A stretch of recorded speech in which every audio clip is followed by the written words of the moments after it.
Hello everyone, ये हमारा course है basic concept of development. Basic concept of development के अंदर सबसे पहला टॉपिक हम देखेंगे स्टेम सेल्स का। स्टेम सेल्स पार्ट फर्स्ट के अंदर देखेंगे introduction of stem cell and niche of the stem cell. What is stem cell? A stem cell can be defined as undifferentiated cell that when it divide produce one cell that is undifferentiated cell and the second cell that can go one or more path of differentiation। तो stem cell को हम define कर सकते हैं कि stem cell एक ऐसा undifferentiated cell होता है जब ये डिवाइड करता है तो दो सेल को प्रोड्यूस करता है। एक सेल अनडिफरेंशिएटेड स्टेट में मेंटेन रहता है, मतलब कि वो अनडिफरेंशिएटेड सेल बनता है, और दूसरा सेल वन और मोर पाथ ऑफ डिफरेंशिएशन को फॉलो कर सकता है। तो ये हमारा स्टेम सेल हो गया। स्टेम सेल ऐसा सेल होता है जब ये डिवाइड करता है तो एक अपने जैसा अनडिफरेंशिएटेड सेल बनाता है और दूसरा सेल जो होता है उसका वो वन और मोर पाथ ऑफ डिफरेंशिएशन को फॉलो करता है। तो यहाँ देखें, ये एक स्टेम सेल है। जब ये डिवाइड किया तो एक जो सेल था वो सेल्फ रिन्यूअल में हेल्प करता है, उनका अनडिफरेंशिएटेड फॉर्म बनता है। जो दूसरा सेल होता है उनका प्रोलिफरेशन होता है। यहाँ देखिए, ये इससे ये प्रोलिफरेट हुआ है और प्रोलिफरेशन के बाद अब ये वन और मोर पाथ ऑफ डिफरेंशिएशन को फॉलो करते हैं। तो इस तरीके से हम कह सकते हैं कि स्टेम सेल के पास सेल्फ रिन्यूअल की कैपेसिटी होती है। जब भी इसका डिवीजन होता है तो वो एक अनडिफरेंशिएटेड सेल बनाता है। ये क्या करता है? ये स्टेम सेल के पॉपुलेशन को मेंटेन करता है। और दूसरा जो सेल होता है उनका प्रोलिफरेशन होता है और प्रोलिफरेशन के बाद वो डिफरेंट पाथ को फॉलो करते हैं। उनका डिफरेंशिएशन होता है डिफरेंट टिश्यू में। In many cases, stem cell remain in its niche while the sister leave the niche and differentiated। बहुत सारे केसेस में क्या होता है कि स्टेम सेल अपने निश में रहता है। निश क्या होता है? एक पर्टिकुलर हैबिटेट होता है उस स्टेम सेल का, और जो उसका सिस्टर सेल है, सिस्टर सेल जिनको डिफरेंशिएशन का पाथ फॉलो करना है, वो उस सेल को, उस निश को लीव कर देते हैं, वहाँ से माइग्रेट कर जाते हैं और डिफरेंशिएट होते हैं। स्टेम सेल निश क्या होता है? The continuously proliferating stem cell housed in a compartment called stem cell niche or regulatory microenvironment। तो जो भी स्टेम सेल कंटिन्यूसली प्रोलिफरेट करता है वो एक कंपार्टमेंट में रहता है, एक पर्टिकुलर हैबिटेट में रहता है, एक पर्टिकुलर प्लेस होता है। उसको हम बोलते हैं स्टेम सेल निश या regulatory micro environment. Particular place in the embryo that allow the controlled proliferation of the stem cell within the niche and the controlled differentiation of the cell progeny that leave the niche। तो embryo में एक particular place होता है जो allow करता है control proliferation, किसी भी सेल का, स्टेम सेल का कंट्रोल प्रोलिफरेशन अपने निश के अंदर, और कंट्रोल डिफरेंशिएशन उस सेल प्रोजेनी का जो उस निश को लीव करते हैं, उस निश से माइग्रेट कर जाते हैं। Stem cell niche regulate the stem cell proliferation and differentiation usually by paracrine factor. अब स्टेम सेल निश जो होता है वो कैसे स्टेम सेल को रेगुलेट करता है? स्टेम सेल के प्रोलिफरेशन को रेगुलेट करता है, डिफरेंशिएशन को रेगुलेट करता है बाय द पैराक्राइन फैक्टर्स। तो स्टेम सेल निश रेगुलेट करता है स्टेम सेल प्रोलिफरेशन और डिफरेंशिएशन को बाय द पैराक्राइन फैक्टर। अब ये पैराक्राइन फैक्टर्स क्या होते हैं?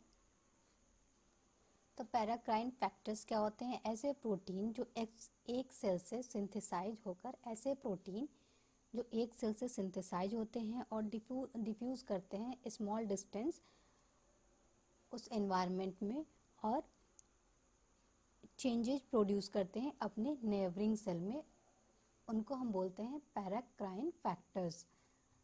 This factor retain the cell in the uncommitted state। अब ये जो फैक्टर्स होते हैं पैराक्राइन फैक्टर्स, तो कुछ जो पैराक्राइन फैक्टर होते हैं वो सेल को, जो अनडिफरेंशिएटेड सेल होता है उसको अनकमिटेड स्टेट में रखते हैं। अनकमिटेड स्टेट मतलब ऐसा स्टेट, ऐसा कंडीशन जब सेल कोई फेट अडॉप्ट ना करे। Once the cells leave the niche, paracrine factor, those maintain stem niche, cannot reach them and the cell begin to differentiate. जब एक बार सेल जो सिस्टर सेल होता है जिनको डिफ्रेंशिएट करना होता है वो निश को लीव कर देते हैं, निश से माइग्रेट कर जाते हैं। तो अब ये जो पैराक्राइन फैक्टर होते हैं जो स्टेम सेल को मेंटेन करने में हेल्प करते हैं, स्टेमनेस के लिए इम्पॉर्टेंट होते हैं, वो उन तक नहीं पहुंच पाते हैं और सेल अब डिफ्रेंशिएशन सेल में अब डिफ्रेंशिएशन शुरू हो जाता है, सेल डिफ्रेंशिएट होने लगता है।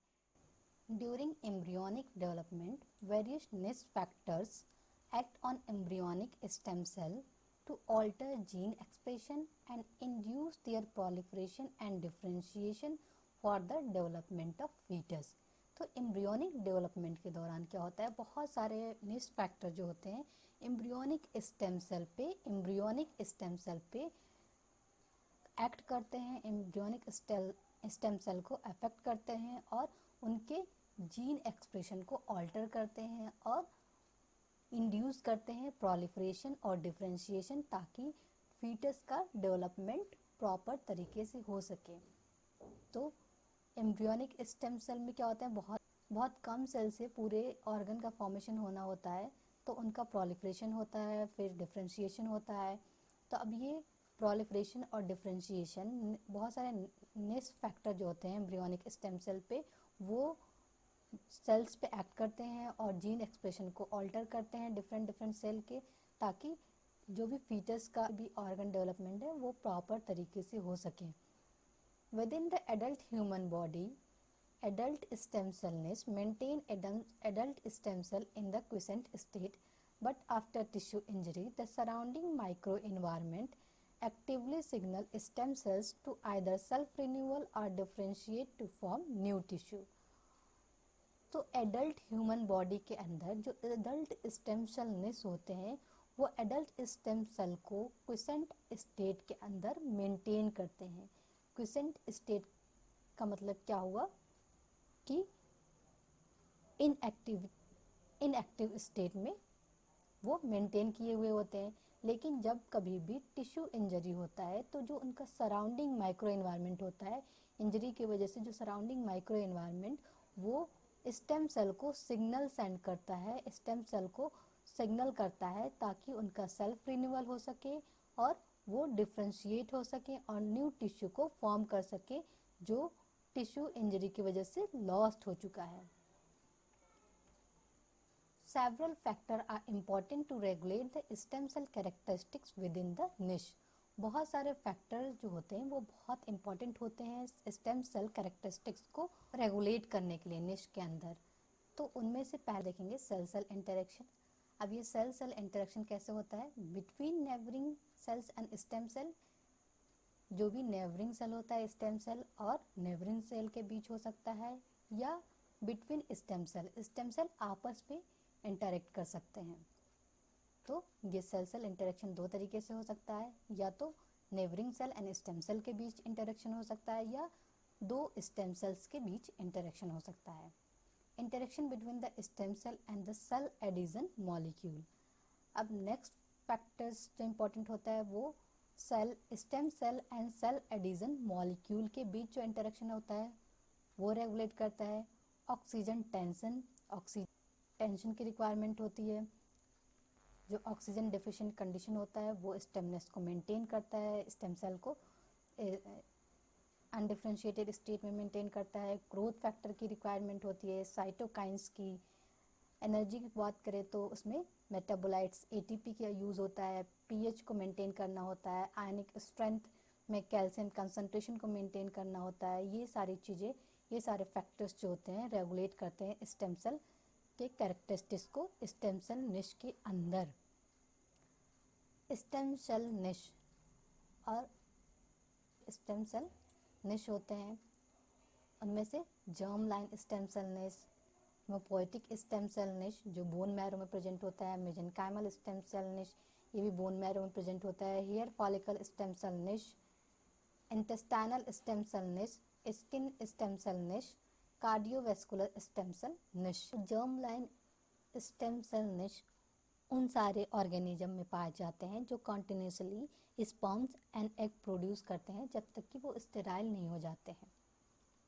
अगर हम ड्रोसोफिला मेलानोगास्ट्रम में जर्म लाइन स्टेम सेल निश की बात करें तो ये anterior most tip of the testis, जो टेस्टिस होता है उसके एंटीरियर मोस्ट टिप पे पाया जाता है। अगर हम फीमेल ड्रोसोफिला की बात करें तो ये anterior most region of H ovariole, जो ओवेरियोल होता है जिसको हम जर्मेनियम बोलते हैं, उसमें पाया जाता है।